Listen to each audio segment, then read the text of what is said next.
Assalamualaikum warahmatullahi wabarakatuh. Sebelum memulai video ini, saya ingin sedikit meminta tips atau saran kepada para penonton yang mungkin mengerti mengenai permasalahan yang sedang dihadapi oleh channel ini. Di mana beberapa video yang saya upload belakangan ini telah diklaim oleh pihak yang menamakan dirinya @ref. Memang ada beberapa video saya yang tidak mendatangkan uang karena terkena copyright oleh pihak studio filmnya. Tetapi baru kali ini, video saya diklaim oleh pihak yang saya tidak ketahui apa latar belakangnya. Bagi yang mengetahui tentang hal ini, silakan tulis di kolom komentar. Atas perhatiannya, saya ucapkan terima kasih. Oke, lanjut menuju pembahasan filmnya. Pada kesempatan di tengah kesempitan kali ini, saya akan membahas alur cerita dari film Rurouni Kenshin. Film yang dirilis pada tahun 2012 ini disebut-sebut sebagai hasil adaptasi komik terbaik yang pernah dirilis. Oke, tanpa berlama-lama lagi, ini dia alur cerita dari film Rurouni Kenshin 2012.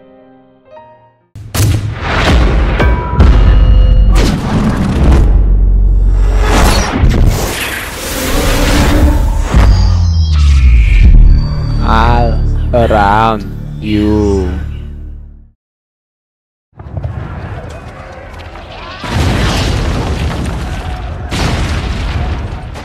Dahulu pernah terjadi perang Boshin, yaitu perang saudara antara pasukan Keshogunan Tokugawa melawan pasukan pemberontak yang bernama Isshin Shishi, yang ketika itu merasa tidak puas atas melunaknya kebijakan pihak shogun terhadap orang asing. Peperangan itu sendiri begitu berdarah-darah sampai memakan banyak korban di kedua belah pihak. Pasukan Shinsengumi atau pasukan kepolisian Shogun Tokugawa diketuai oleh seorang pria bernama Hajime Saito. Hajime tampak sedang mencari keberadaan sang pembantai berdarah dingin atau Hitokiri Batosai. Hitokiri Batosai adalah seorang pria muda yang secara dingin mampu membantai pasukan musuh dengan pedangnya tanpa terluka sedikit pun.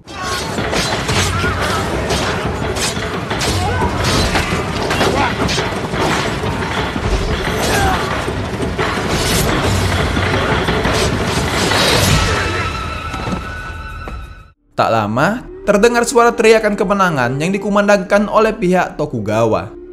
Kemenangan ini menandakan dimulainya era baru. Batosai yang melihat hal itu tampak sangat lelah dan ingin pergi meninggalkan medan pertempuran. Di saat yang bersamaan, Saito sang pemimpin Shinsengumi datang untuk menantang Batosai bertarung. Namun Batosai tidak memperdulikannya dan menancapkan pedang yang sudah merenggut nyawa ratusan orang itu di atas tanah. Ini adalah tanda bahwa sang Batosai sudah lelah dengan peperangan dan tidak ingin bertarung lagi.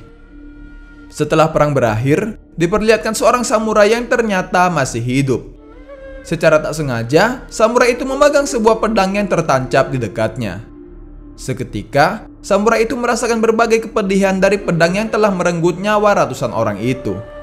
Seperti yang kita ketahui, bahwa itu adalah pedang milik sang Hitokiri Batosai. Lalu 10 tahun pun berlalu semenjak restorasi era Meiji. Di masa ini, Jepang sudah berkembang lebih jauh. Berbeda dengan situasi 10 tahun lalu, kini Jepang telah memasuki masa damainya berkat jasa pimpinan Laksamana Aritomo Yamagata. Di sisi lain, terdapat seorang pengusaha kaya raya bernama Takeda Kanryu. Kekayaan Kanryu ia dapatkan dari berjualan obat-obatan terlarang bernama opium. Suatu ketika, Karyu yang ingin produksi obat-obatannya berjalan lebih efisien memanggil 2 orang peraciknya ke dalam ruangan. Namun karena ia hanya membutuhkan 1 orang saja, maka 1 orang akan dibunuh dan 1 orang lagi akan dibiarkan hidup. Orang yang ia biarkan hidup adalah seorang wanita cantik bernama Megumi. Mengetahui dirinya akan segera dibunuh, pria itu pun memilih untuk lari. Saat para anak buahnya ingin mengejar pria itu, Kanryu justru memerintahkan seorang Batosai untuk membunuhnya. Keesokan harinya, pimpinan Shinsengumi melakukan penyelidikan terhadap pembunuhan tersebut. Sama seperti 10 tahun yang lalu, saat ini Shinsengumi masih diketuai oleh Saito. Saito, yang dari dulu sering terlibat dengan sang Batosai yang asli, mengatakan jika pembunuhan itu dilakukan oleh Batosai palsu. Di lain tempat, Batosai yang asli melihat sebuah poster yang memberitahu bahwa terdapat seseorang yang juga memakai nama Batosai sering melakukan teror kepada penduduk. Tak lama, tiba-tiba saja ia ditodongkan sebuah pedang kayu oleh seorang wanita. Wanita itu mengira jika ia adalah sesosok Batosai yang dimaksud oleh poster tersebut dikarenakan ia membawa sebuah pedang.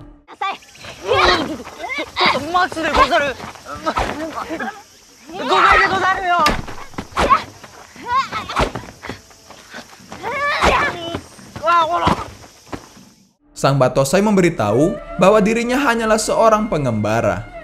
Pedang yang ia bawa juga memiliki sisi tajam yang terbalik, sehingga tidak mungkin bisa digunakan untuk membunuh orang lain. Mengetahui hal itu, membuat wanita tersebut menghilangkan keraguan kepada dirinya. Setelah kesalahpahaman di antara mereka berakhir, sang Batosai pun memperkenalkan dirinya. Ia bernama Kenshin Himura. Sementara itu, wanita tersebut bernama Kaoru Kamiya. Scene berlanjut dengan memperlihatkan Saito, sang pemimpin Shinsengumi, yang mendatangi markas milik Kanryu. Saito menduga jika Kanryu adalah orang yang mengirim Batosai untuk menghabisi pria yang menjadi korban pembunuhan dalam kasus yang tengah diselidiki oleh Shinsengumi saat ini. Sebab ternyata pria yang dibunuh oleh Kanryu adalah seorang polisi yang menyamar. Tetapi karena tidak memiliki bukti, maka Saito pun tidak bisa melakukan penangkapan terhadap Kanryu.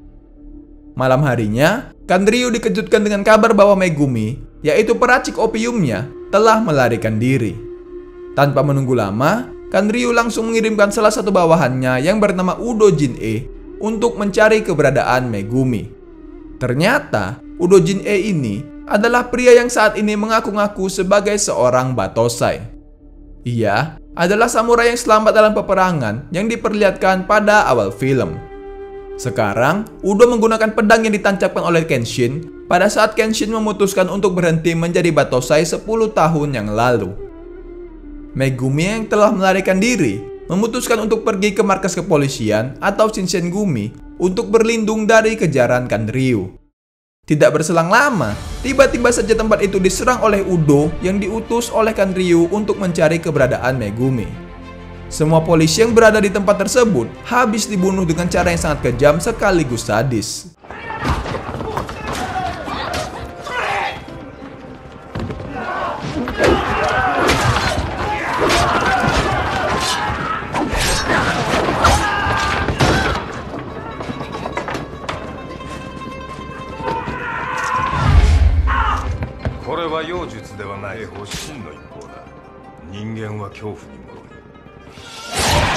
Setelah membantai seisi markas kepolisian, Udo tidak berhasil menemukan Megumi. Sebab Megumi menggunakan kerusuhan yang terjadi untuk melarikan diri. Ketika sedang berjalan-jalan, Kaoru melihat seorang polisi yang telah terbunuh jatuh dari atas jembatan. Di saat yang sama, Kaoru juga melihat pelaku pembunuhan itu yang tak lain adalah Udo. Dari perawakannya, Kaoru mengetahui bahwa Udo ini adalah sosok Batosai yang poster buronannya telah tersebar di seluruh tempat. Dengan bermodalkan pedang kayu miliknya, Kaoru nekat untuk melawan Udo. Sebab selain Udo adalah sosok Batosai, ia juga adalah orang yang telah membunuh ayah dari Kaoru sewaktu dulu. Tentu saja, Kaoru bukanlah tandingan Udo. Saat Kaoru terdesak, untung saja Kenshin datang untuk menyelamatkannya. Dari bekas luka dan kegesitannya, Udo pun mengetahui jika Kenshin adalah sosok Batosai legendaris yang telah menghilang 10 tahun yang lalu. Tak berselang lama, pasukan dari Shinsengumi datang ke tempat itu, disusul dengan Kenshin yang memutuskan untuk membawa Kaoru melarikan diri. Lalu, Kaoru membawa Kenshin ke dojo miliknya. Meski dengan sedikit gengsi, tetapi Kaoru pun memberikan ucapan terima kasihnya kepada Kenshin. Di sini, Kaoru menceritakan bahwa sebelum Batosai membunuh ayahnya, dahulu tempat itu adalah sebuah sekolah. Oleh karena itu, Kaoru bertekad untuk menghentikan Udo dan membalaskan dendam ayahnya. Mereka dulunya memiliki banyak murid, namun karena Batosai mulai menyebabkan kekacauan 6 bulan yang lalu, maka saat ini mereka hanya memiliki 1 murid saja, yaitu seorang anak kecil bernama Yahiko. Di keesokan harinya, tiba-tiba saja dojo itu didatangi oleh sekelompok preman yang berniat membeli paksa dojo tersebut dari Kaoru. Tentu saja Kaoru menolak penawarannya. Akibatnya, preman-preman tersebut langsung mengobrak-abrik dojo milik Kaoru.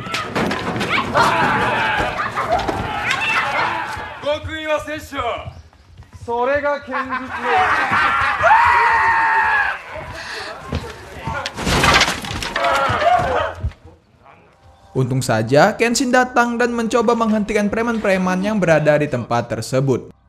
Di sini kita pun diperlihatkan kemampuan bertarung Kenshin yang begitu hebat.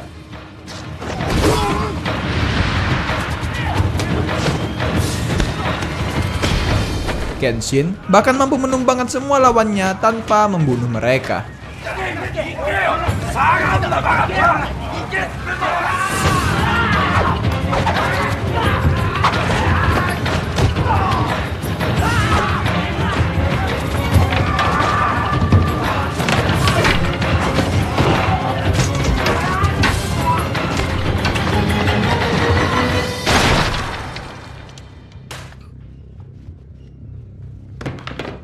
Kemudian Kenshin memberitahu gaya berpedang dari sang Batosai yang ditujukan untuk melawan musuh dalam jumlah besar.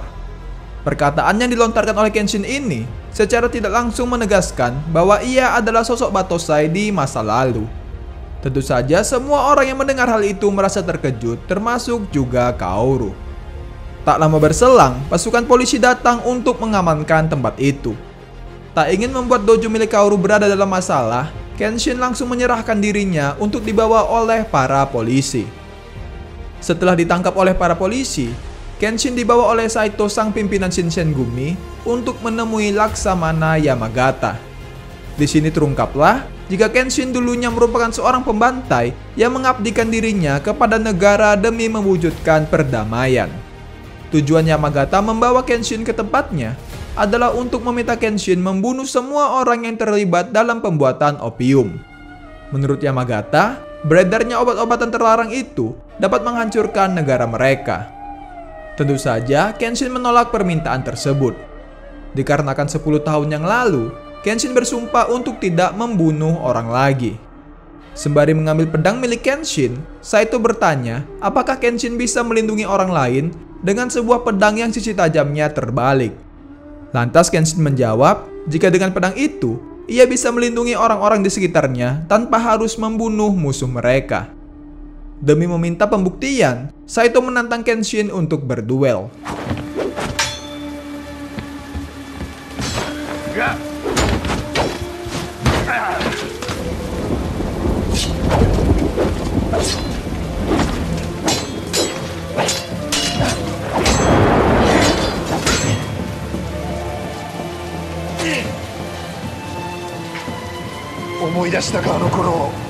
Namun karena Kenshin tidak melakukan perlawanan, akhirnya Laksamana Yamagata menghormati keputusan Kenshin untuk tak lagi membunuh orang lain dan membiarkannya pergi dari tempat itu.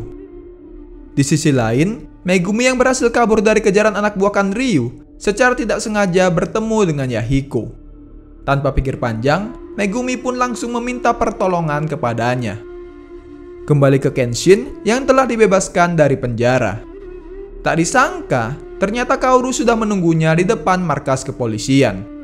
Mengetahui Kenshin tidak mempunyai tempat untuk pulang, Kaoru meminta Kenshin untuk ikut dengan dirinya.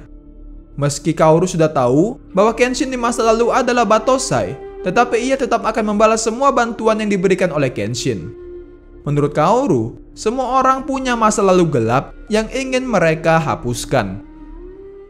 Sesampainya di dojo, Kaoru memberitahu Yahiko jika mulai saat ini, Kenshin akan tinggal bersama mereka. Di saat yang bersamaan pula, Megumi yang telah ditolong oleh Yahiko sebelum ini juga memperkenalkan dirinya kepada Kenshin. Malam harinya, Kaoru mengajak Megumi dan Kenshin untuk makan malam di sebuah rumah makan Padang. Kenshin merasa senang karena ia sudah lama tidak merasakan hangatnya kebersamaan seperti sekarang ini. Tak lama, Kanryu dan para anak buahnya datang ke tempat itu. Mengetahui bahwa Kenshin adalah orang yang sebelumnya mengalahkan preman-preman yang datang ke dojo milik Kaoru, Kanryu meminta Kenshin untuk menjadi pengawal pribadinya dengan bayaran yang cukup besar. Tetapi Kenshin menolak tawaran tersebut. Tiba-tiba, seorang pria berpenampilan seperti berandalan datang ke tempat itu untuk meminta Kanryu memperkerjakan dirinya saja. Pria itu bernama Sagara Sanosuke. Untuk membuktikan kekuatannya kepada Kanryu, Sanosuke berniat untuk menantang Kenshin sang Batosai. Mendengar hal itu, tentu membuat seisi tempat makan tersebut merasa cukup terkejut. 馬を切るための刀、ザンバトってんだ。叩き潰す。 Dalam pertarungan ini, Sanosuke menggunakan sebuah pedang yang sangat besar untuk melawan Kenshin. Tetapi Kenshin tidak melakukan perlawanan dan hanya menghindari setiap serangan yang dilontarkan oleh Sanosuke. Kenshin bertanya, apakah petarung tangguh seperti Sanosuke mau bekerja untuk orang seperti Kanryu? Mendengar hal itu, membuat Sanosuke sempat terdiam sejenak sebelum akhirnya ia memutuskan untuk mengakhiri perseteruannya dengan Kenshin. Di sisi lain, Odo sang batosai palsu yang haus akan darah kembali melakukan pembantaian terhadap para preman yang menyerang dojo milik Kaoru tempo hari. Keesokan harinya, Saito dan para anak buahnya pergi ke TKP untuk melakukan penyelidikan terkait pembunuhan tersebut. Saat itu, Kenshin dan Kaoru juga berada di sana. Kenshin yang melihat anggota keluarga dari salah satu korban menangis, kembali teringat mengenai masa lalunya, di mana Kenshin pernah membantai sekelompok orang. Dan di antara orang-orang yang dibantainya ketika itu, terdapat seorang pria yang begitu pemberani. Meski sudah dijatuhkan berkali-kali, pria itu berusaha untuk bangkit dan melawan, hingga membuat bagian pipi Kenshin terluka. Itu adalah luka pertama yang diterima oleh Kenshin. Sementara luka kedua ditorehkan oleh istri dari pria tersebut. Semenjak saat itu, Kenshin mulai mempertanyakan apakah pembantaian yang ia lakukan selama ini adalah demi perdamaian seperti yang ia yakini, atau sebenarnya merupakan suatu kesalahan. Kenshin terus memikirkan tentang hal ini, sampai akhirnya ia memutuskan untuk berhenti menjadi seorang pembantai atau batosai. Berbeda dengan masa lalunya yang penuh akan pertumpahan darah, kehidupan Kenshin yang sekarang terlihat jauh lebih baik. Ia menjalani hari-hari damainya bersama Kaoru, Megumi, dan juga Yahiko. Di suatu pagi, para penduduk di sekitar dojo datang ke tempat mereka. Entah apa yang terjadi, tetapi tiba-tiba para penduduk terkena sebuah penyakit aneh. Kenshin dan teman-temannya pun langsung mencoba untuk menolong mereka. Megumi yang ahli dalam obat-obatan berusaha sekuat tenaga untuk menyembuhkan orang-orang yang sakit. Sanosuke yang juga tinggal di sekitaran tempat itu ikut membantu mereka. Atas arahan dari Megumi, akhirnya para penduduk berhasil disembuhkan. Kenshin yang menaruh curiga datang menemui Megumi untuk mengetahui apa yang sebenarnya terjadi. Tak disangka, sumber air milik penduduk telah diracuni oleh Kanryu. Ternyata, Megumi ini berasal dari keluarga dokter yang cukup terhormat. Sayang, semua anggota keluarganya telah dibunuh pada saat peperangan dulu. Demi bisa bertahan hidup, Megumi yang hanya sebatang kara memutuskan untuk bekerja kepada Kanryu dan menjadi wanita simpanannya. Ia terus membantu Kanryu untuk membuat opium hingga membuat orang-orang menjadi sangat ketergantungan untuk mengkonsumsi obat terlarang itu. Pada malam harinya, Kenshin terus memikirkan semua perbuatan jahat yang dilakukan oleh Kanryu hingga saat ini. Setelah memikirkan matang-matang, Kenshin pun memutuskan untuk pergi mendatangi markas Kanryu. Sesaat sebelum pergi, Sanosuke yang memahami apa yang dirasakan oleh Kenshin saat ini, memutuskan untuk ikut membantunya. Di saat yang bersamaan, Kaoru mendapatkan sebuah surat dari Megumi yang berisi jika ia telah pergi dari dojo. Ternyata, Megumi telah pergi ke markas Kanryu. Kanryu pun tentu merasa senang dengan kembalinya Megumi. Tetapi sial bagi Kanryu, karena tujuan kedatangan Megumi ke tempat itu adalah untuk membunuhnya. Sayang, Megumi berhasil dihentikan oleh salah satu anak buah Kanryu. Tak lama berselang, Kenshin dan Sanosuke juga telah sampai di tempat tersebut. Pertarungan antara Kenshin beserta Sanosuke melawan para anak buah Kanryu pun sudah tak dapat dihindarkan lagi.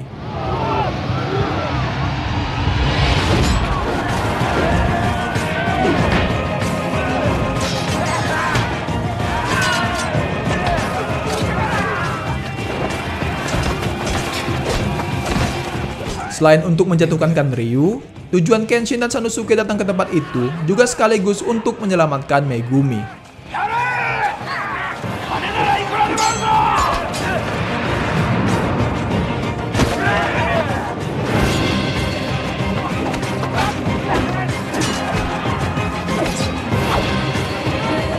Meski dengan mata pedang tumpul, Kenshin mampu menjatuhkan lawan-lawannya.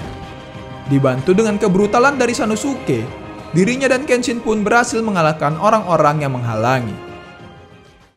Sesampainya di dalam kediaman Kanryu, Sanosuke berhadapan dengan seorang petarung tangguh bernama Inui Banjin. Sedangkan Kenshin berhadapan dengan salah satu anak buah Kanryu yang lain yang bernama Gein.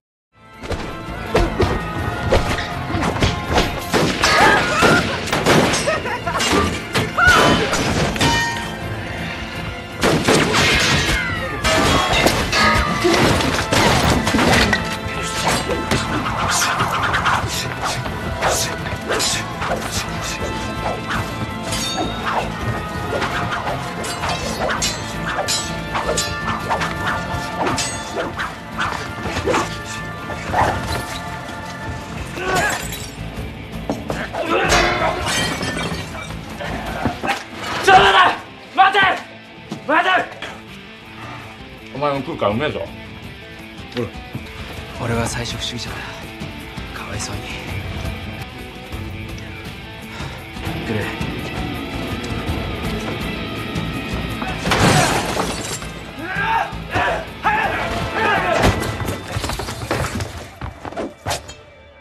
終わらせてみろ。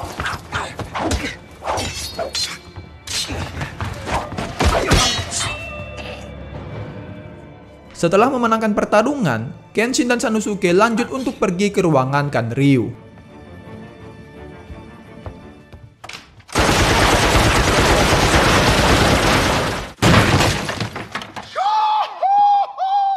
Sayangnya, mereka berdua tidak bisa berbuat banyak saat menghadapi Kanryu yang menggunakan sebuah senjata semacam minigun.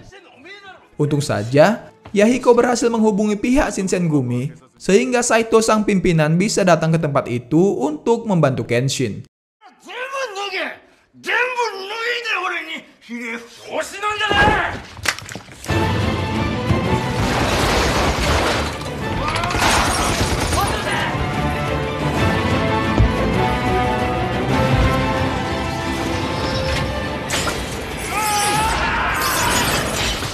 Meski awalnya terpojok, tetapi berkat bantuan dan arahan dari Saito, Kanryu akhirnya berhasil ditangkap.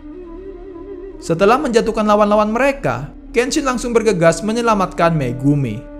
Ketika ikatan mulutnya dilepas, Megumi langsung memberitahu Kenshin jika Udo sang Batosai palsu telah menangkap Kaoru. Tujuan Udo menangkap Kaoru adalah untuk menjadikannya sebagai sandera demi memancing kemarahan Kenshin. Dengan begitu, Kenshin nantinya akan kembali menjadi dirinya yang dulu, yakni menjadi Batosai. Terlihat di sini, jika Udo sangat terobsesi untuk bertarung melawan Kenshin. Sesuai rencana Udo, tidak menunggu lama, Kenshin pun datang ke tempat tersebut. Berbeda dari biasanya, kali itu wajah Kenshin tampak dipenuhi kebencian sekaligus amarah. Lalu terjadilah pertarungan antara Kenshin melawan Udo.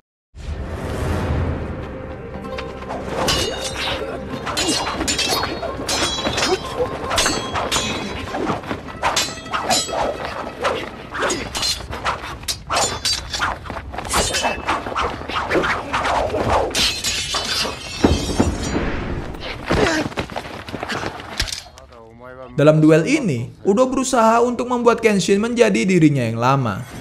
Demi hal itu, Udo melumpuhkan paru-paru Kaoru untuk membuat Kenshin bertarung serius.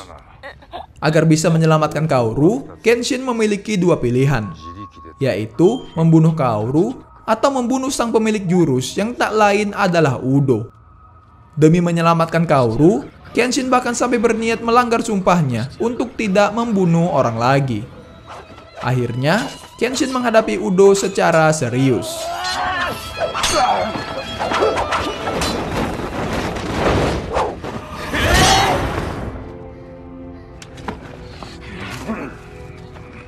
Setelah melukai Udo dengan cukup parah, Kenshin menggunakan salah satu jurusnya untuk mematahkan persendian lengan kanan Udo. Karena tidak memiliki pilihan lagi, Kenshin pada akhirnya membalikkan sisi tajam pedangnya untuk membunuh Udo. Tepat ketika Udo hendak dibunuh, Kaoru langsung berteriak menghentikan Kenshin. Dengan wajah dipenuhi air mata, Kaoru memohon agar Kenshin tidak kembali menjadi dirinya yang dulu lagi. Setelah mendengarkan permintaan Kaoru, Kenshin pun setuju untuk tidak melanggar janjinya sendiri.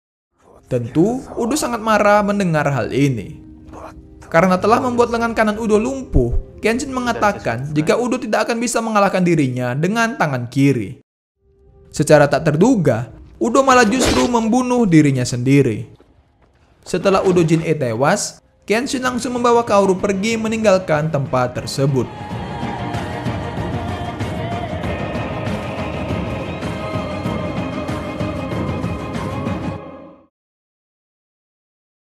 Beberapa hari kemudian, Kaoru akhirnya tersadar. Baru saja bangun, Kaoru langsung mencari keberadaan Kenshin yang telah menghilang dari judonya. Kaoru takut jika Kenshin akan kembali menjadi pengembara dan pergi meninggalkan dirinya. Tetapi untung saja dugaan Kaoru salah. Karena Kenshin yang menghilang hanya pergi ke Indomaret sebentar untuk membeli beberapa bahan makanan. Di dojo itu, kini telah tinggal Kenshin, Megumi, dan Sanosuke bersama dengan Kaoru dan Yahiko. Lalu film pun berakhir. Oke, mungkin itu saja untuk pembahasan film kita kali ini. Mohon maaf jika terdapat banyak kesalahan dalam proses penceritaan saya. Terima kasih telah menonton. Assalamualaikum warahmatullahi wabarakatuh.